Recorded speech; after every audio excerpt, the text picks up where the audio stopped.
So today we've been a part of something really cool where we are working on a project to restore Greenland mussels in Te Tau Ihu in the top of the South Island. And what we're really doing is gathering all this knowledge from all these different places and piecing it together, a bit like a puzzle, just to try and really understand what's happened and what these mussels need in order to come back and create these thriving ecosystems that we've completely lost. We've started spreading across to places like this, which is Mohua and Golden Bay. We had many different organizations come today, including the Mana Whenua ki Mohua, which gave a karakia over the deployment. Kia ora te whānau. Welcome to our day out here to reseed these mussels. Whakatakata hau ki te uru, whakatakata hau ki te tonga, kia mā kina kina ki uta, kia mā taratara ki tai, e hi aki ana te atakura, he tio, he huka, he hauhu, tihei, mauri ora. Thank you.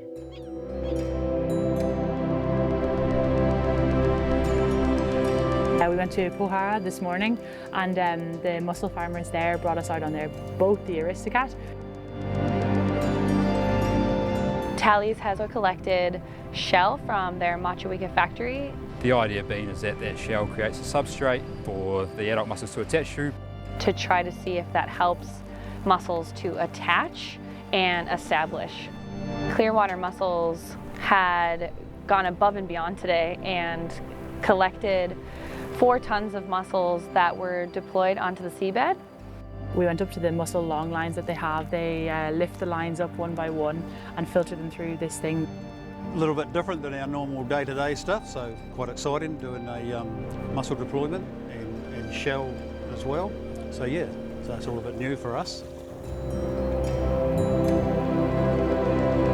This area was heavily dredged for a very long time, mainly for scallops, but what dredging does, it's like removing a forest, but instead of just cutting down the trees, you're cutting down the trees and you're taking several meters of that topsoil off as well. New Zealand's largest aquaculture industry, greenlet mussel, is dependent on wild spat at the moment, and without healthy wild reefs producing those offspring, then that industry just doesn't exist. Adding more mussels here and getting these beds back up to like it was, and what we might say before we started farming mussels, is great. And whether it's for spat, or whether it's for someone wants to come and grab mussels off the beach like they used to, then it's great for everybody. I've lived in the area basically all my life. This is part of our tūranga waiwai that I grew up in. We used to come here at Christmas time and we used to come and get kutai all the time.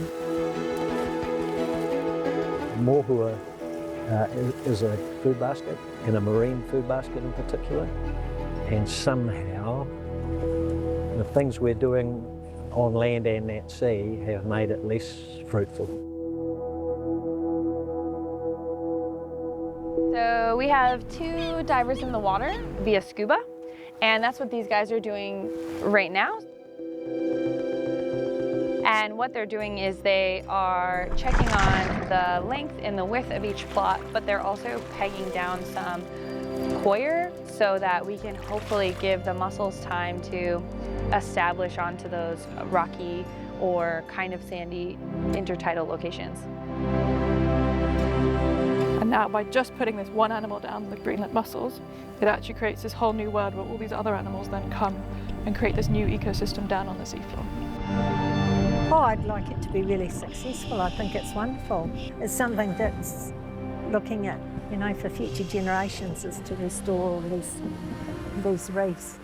Nature's been given a helping hand. Sooner or later, somebody has to be the generation that hands it on in better shape than they got it. And so far, no one ever has. This would be a good start.